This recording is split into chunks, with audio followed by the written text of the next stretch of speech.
In 1949, Hollywood was a city where almost anyone could dream of becoming famous. The streets were filled with young actors, dancers, singers, and extras, hoping that one opportunity would change their lives. Behind the bright lights and famous names was a much harder reality. Most people who came to Hollywood never became stars. They worked small jobs, took minor roles, and waited for a chance that might never come. Jean Spangler was one of those people. She was 26 years old, attractive, ambitious, and determined to build a career in entertainment. She had worked as a dancer and appeared in small film roles, sometimes without receiving a screen credit. She was not a Hollywood star, but she was close enough to the industry to believe that something bigger might still happen. Jean was also a mother. Her young daughter, Christine, was an important part of her life. Jean was trying to raise her while also dealing with the difficulties of a failed marriage. Her relationship with her former husband, Dexter Benner, had become bitter. The two had separated, and the question of who should have custody of Christine had turned into a legal battle. Jean eventually won custody of her daughter. For her, it was an important victory. But life was still complicated. She was a young single mother trying to earn money in an unpredictable industry. Acting jobs could disappear without warning. Work as an extra or dancer could provide some income, but it offered no security. Still, Jean kept trying. She continued looking for work around the studios. She met people in Hollywood. She spent time around actors, dancers, and other young people who were all trying to find their place in the entertainment business. And like many people in Hollywood, she had begun to understand that success was not always about talent alone. It was also about who you knew. A conversation with the right person could lead to an audition. A small role could lead to another. A chance meeting could create an opportunity that had seemed impossible the day before. Jean's life therefore existed between two worlds. At home, she was a mother with ordinary responsibilities. Outside, she was a young woman trying to find a place in Hollywood. And there was one more side of her life that would become important after she disappeared. Jean had friends and acquaintances who knew her through the entertainment world and through Los Angeles nightlife. She was not living a secret criminal life, and there is no evidence that she was involved in organized crime. But she lived in a city where very different worlds often crossed paths. Hollywood glamour existed alongside gambling, nightclubs, private parties, and people who operated outside the law. Jean moved through some of those places as part of her work and social life. There was nothing unusual about that. What was unusual was what happened in the final days of her life. Shortly before she disappeared, Jean reportedly told actor Robert Cummings that she had met someone. It was a new romance. She did not make it sound serious, but she seemed excited about it.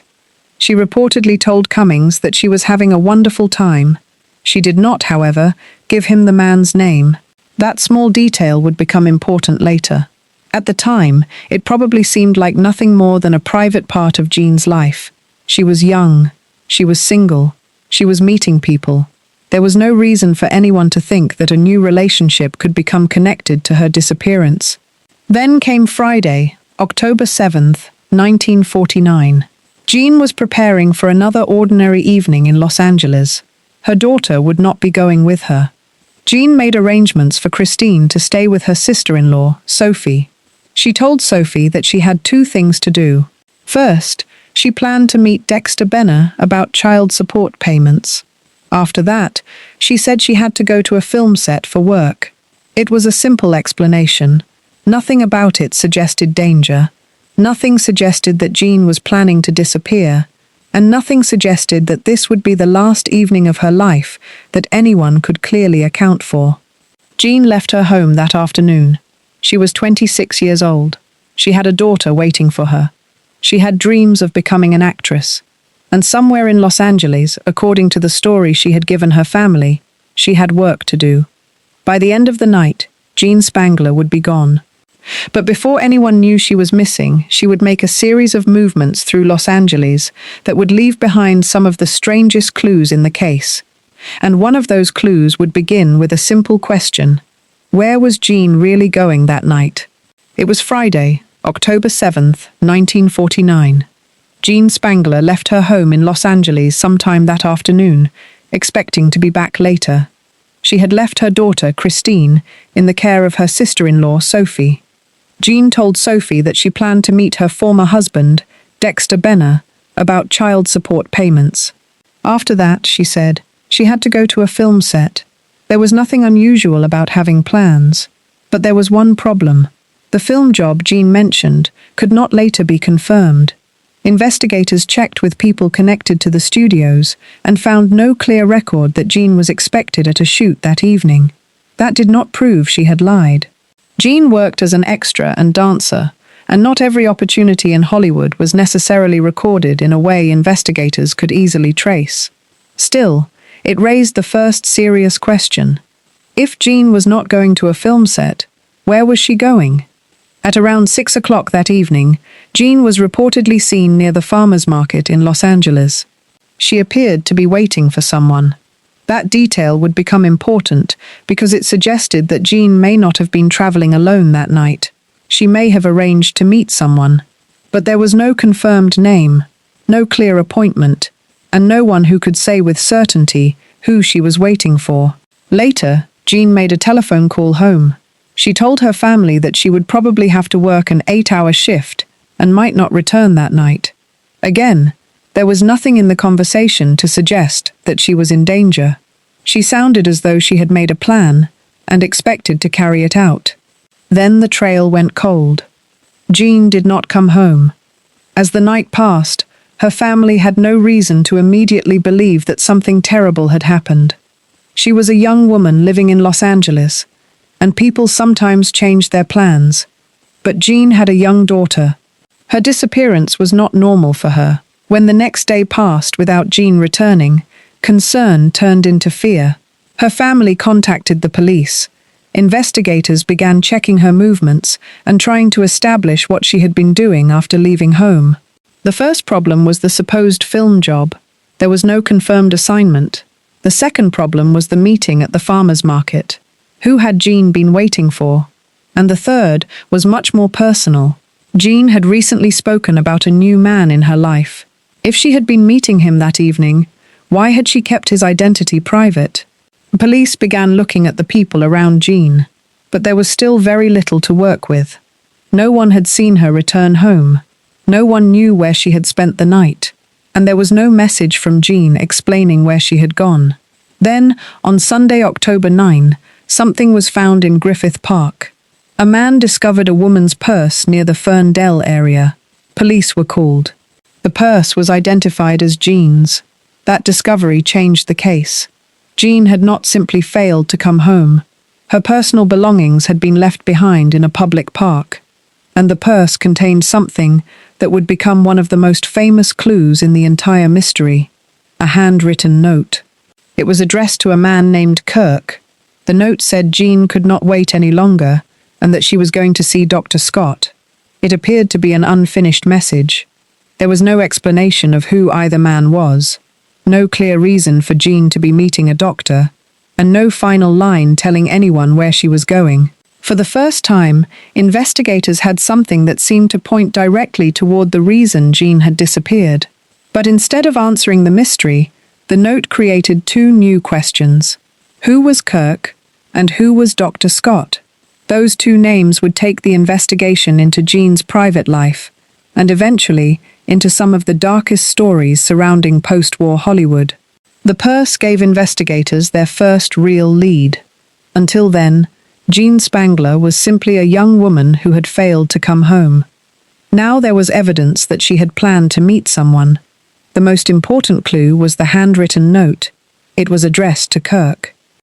The message suggested that Jean could not wait any longer and was going to see Dr. Scott. It also referred to her mother being away. But the note ended before Jean could explain what she meant. For investigators, the unfinished message was frustrating. If Jean had written the note before leaving, then she had expected someone to read it. But why had she left it in her purse? And why was the purse abandoned in Griffith Park?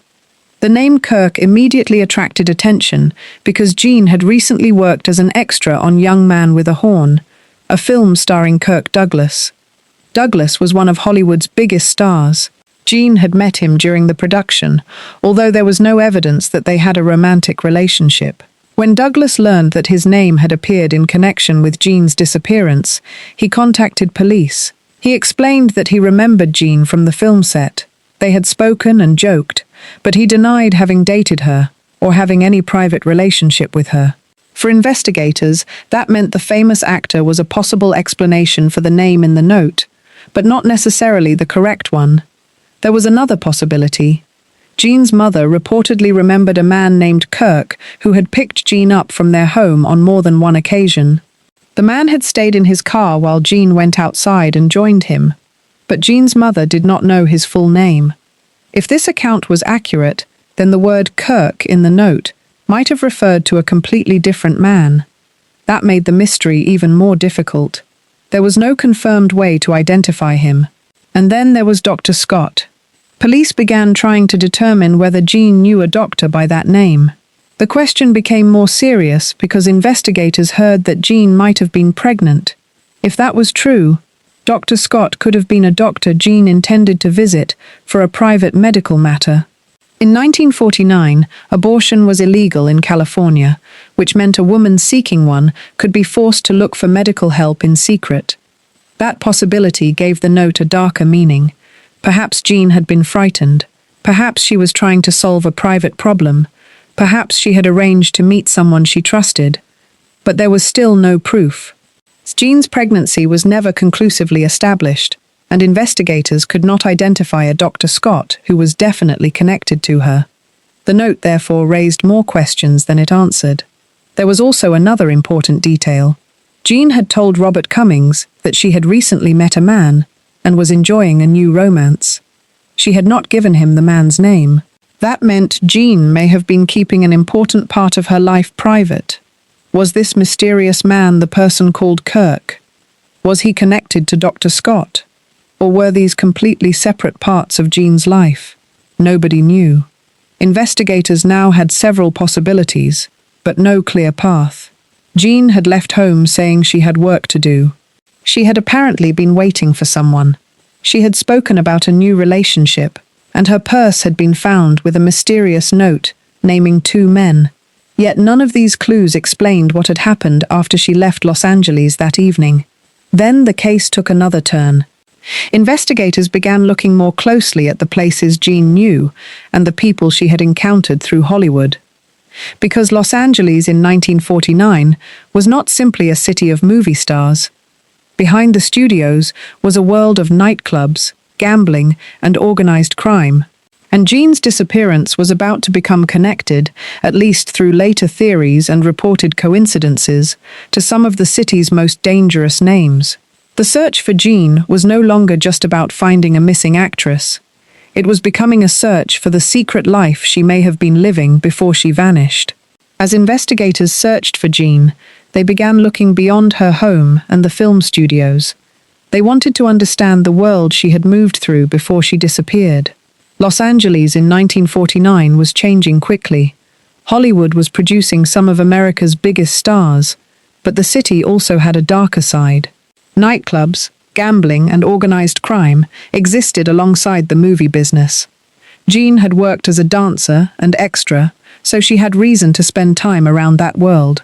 But there was an important distinction. There was no proven evidence that Jean was involved in organized crime. The connection became important mainly because of what happened around the time she disappeared. On the same weekend that Jean's purse was found, another Los Angeles figure connected to organized crime also disappeared. His name was Davy Ogle. Ogle was associated with the criminal organization around Mickey Cohen and had links to illegal gambling. His disappearance was serious enough to attract attention from law enforcement. For people studying Jean's case years later, the timing was difficult to ignore. Jean disappeared on October 7th. Her purse was discovered on October 9th. And around that same period, Ogle vanished. Were the two cases connected? There was never enough evidence to establish that they were. Jean was a young mother trying to build an acting career. Ogle was involved in a completely different world. There was no confirmed evidence showing that Jean knew him, worked for him, or had any role in his disappearance. Still, the coincidence added another layer to an already confusing case. And newspapers were beginning to take an interest. Jean's disappearance had everything that attracted attention in post-war Los Angeles. A young woman, Hollywood, a mysterious note, an unknown man, and an abandoned purse. The more details became public, the more people began offering theories. Some believed Jean had been murdered. Others thought she might have left voluntarily. There were also reports of possible sightings.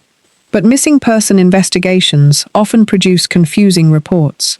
Once a photograph appears in newspapers, strangers can begin seeing the missing person everywhere. A woman who looked like June might suddenly become Jean Spangler in someone's memory. A passing car could become part of the story. A vague description could turn into a confident identification. Investigators therefore had to separate genuine evidence from coincidence. And there was still one enormous problem. There was no body. Without a body, police could not prove that Jean had been murdered. They could not establish where a crime had taken place. They could not determine how she might have died. They did not even know for certain whether she was dead. That uncertainty gave every theory room to grow. Then another mystery began attracting attention. Jean's disappearance had occurred only about 2 years after the murder of Elizabeth Short, the young woman who had become known around the world as the Black Dahlia. Short's murder had shocked Los Angeles. Her killer had never been officially identified.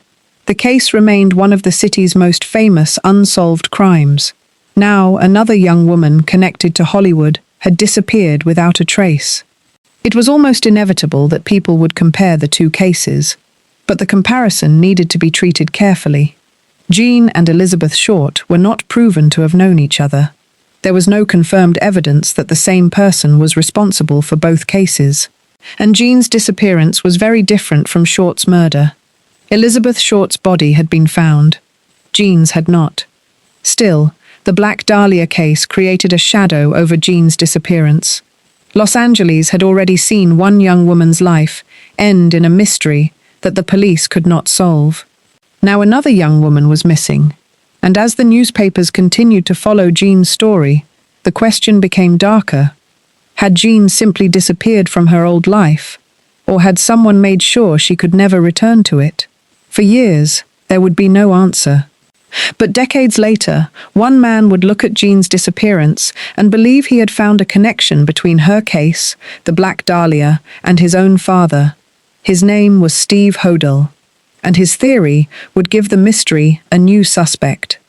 The name George Hodel did not become connected to Jean Spangler until many years after she disappeared. That matters. In 1949, police did not announce Hodel as the man responsible for Jean's disappearance. His connection to the case came much later, through the work of his son, Steve Hodel. Steve had worked as a Los Angeles police detective. After retiring, he became deeply interested in the unsolved murder of Elizabeth Short, the woman known as the Black Dahlia. The more Steve studied that case, the more convinced he became that his father had been involved in Short's murder. George Hodel had already attracted police attention in the original Black Dahlia investigation, although he was never convicted of the crime. Steve eventually published his theory that his father was the killer. While examining old records and newspaper reports, he began looking at other unsolved cases from Los Angeles. That brought him to Jean Spangler. One detail immediately caught his attention. On October 6, 1949, one day before Jean disappeared, George Hodel had been arrested in Los Angeles. The charge involved his teenage daughter. Hodel posted bail and was released. The following day, October 7th, Jean left her home. She never returned. For Steve Hodel, the timing was significant. But timing alone was not enough. He began looking for other possible links. One of the most important was the description of a man reportedly seen with Jean around the time she disappeared. Some accounts described a well-dressed man accompanying her. Another reported sighting involved a woman believed to be Jean sitting in a car with a man. The driver was said to have told a gas station attendant that they were going to Fresno. The woman reportedly appeared frightened and called out as the car left. If that woman really was Jean, the sighting could have been extremely important. But there was a problem. The identification was never confirmed. The man in the car was never conclusively identified as George Hodel, and there was no physical evidence linking Hodel to Jean. Steve nevertheless believed the similarities were too important to ignore. He argued that his father had connections to Los Angeles society, knew people in Hollywood, and had already been suspected in another famous unsolved case. He also believed that the strange reference to Dr. Scott could fit into a wider pattern involving doctors, secret medical procedures, and the hidden side of Los Angeles. But again, there was no proof that George Hodel was Dr. Scott. There was no confirmed medical record connecting him to Jean. No witness came forward with reliable evidence that Jean had visited him, and no document proved that Jean was even seeking an abortion. The theory therefore depended on several separate pieces of circumstantial evidence. One of those pieces was the timing of Hodel's arrest and release. Another was the possibility that he could have been the unidentified man seen with Jean. Another was his alleged connection to the Black Dahlia case. Put together, the details create a disturbing story, but they do not create proof. That distinction is important because Jean Spangler's case has attracted many theories over the decades. Some have been based on real evidence. Others have grown from rumors, coincidences, and later interpretations of old reports. The Hodel theory is one of the most dramatic. It connects Jean to the Black Dahlia, a possible illegal abortion, a mysterious doctor, and a man who had already been investigated in connection with one of Los Angeles' most famous murders. But there is still something missing. There is no known piece of evidence that directly places George Hodel with Jean on the night she disappeared. No photograph proves it. No witness conclusively identifies him. No physical evidence connects him to her disappearance. And Jean's body has never been found. That leaves us with an uncomfortable possibility. Perhaps Hodel really was involved. Or perhaps the connections only appear stronger because investigators have spent decades trying to make sense of a mystery that has never given them a final answer. There is one fact that makes Jean's story especially painful. She was not just a woman who vanished from Hollywood. She was a mother who left behind a little girl. And whatever happened after Jean walked out of her home, her disappearance changed the lives of the people who loved her forever. That is where the mystery eventually leads us. Away from the famous names, away from the theories, and back to the woman at the center of it all. By this point, Jean Spangler's disappearance had become a puzzle with too many possible answers. There was the mysterious man in her life. There was the name Kirk. There was Dr. Scott. There was the possible pregnancy. There was the connection people later made with organized crime. And, years afterward, there was George Hodel. But when these clues are separated from the rumors around them, the picture becomes much less certain. That is what makes Jean's case so difficult. The evidence does not point clearly in one direction. When Jean disappeared, her daughter Christine was still a young child. She had been left in the care of family that evening, expecting her mother to return. Instead, Jean became a missing person. Her family had to continue living without knowing whether she was alive or dead. There was no funeral, no grave, no final goodbye, only uncertainty. That uncertainty is one of the cruelest parts of a disappearance. When someone dies, there is usually a moment when the family can begin to accept what has happened. With Jean, there was no such moment. For years, there was always the possibility that she might still be alive somewhere. Perhaps she had left voluntarily. Perhaps she had started a new life. Perhaps she had been unable to contact her family. But as the years passed, those possibilities became harder to believe. Every few years, someone finds an old photograph, a forgotten newspaper article, or a new interpretation of an existing clue. A new theory appears. For a moment, it seems that the mystery might finally be solved. Then another question appears, and June remains missing. Perhaps that is why her story has survived for so long. Not because the mystery is full of sensational names, but because the central question is so simple. Where did Jean Spangler go? She was not famous when she disappeared. She was not a major movie star. She was a young woman trying to make a living in Hollywood while raising her daughter. She had ambitions, worries, relationships, and plans for the future. Then one evening, all of those things were interrupted. There is a temptation to remember Jean only through the mystery that followed, to think of her as the woman with the strange note, the missing actress, the possible victim connected to the Black Dahlia, the name that appeared in theories about George Hodel. But Jean was more than any of those things. Before she became a mystery, she was a person. She was a mother. She was a daughter. She was a woman who wanted to succeed. And on that final evening, she was simply someone who believed she had somewhere to go and would eventually come home. She never did. Today, Los Angeles is almost unrecognizable from the city Jean knew. The streets have changed. The buildings have changed. The studios have changed. But Griffith Park is still there. Somewhere in that enormous city, the answer to Jean's disappearance may still exist in an old record, a forgotten memory, or evidence that has never been found. Or perhaps the final answer disappeared with Jean more than 70 years ago. We cannot say which. And that is where the story must end. Not with a claim that cannot be proved, not with a killer's name invented to fill an empty space, but with the truth we actually have. Jean Spangler walked into the Los Angeles night on October 7, 1949. Her purse was found 2 days later. Her unfinished note raised questions that have never been answered. And Jean herself was never found. More than 7 decades later, her daughter grew up. Hollywood moved on, and generations forgot the woman whose name once appeared in newspapers across America. But the mystery remained, because until Jean is found, or convincing evidence finally explains what happened to her, one sentence will always remain unfinished. Jean Spangler left home that night, and nobody knows what happened next.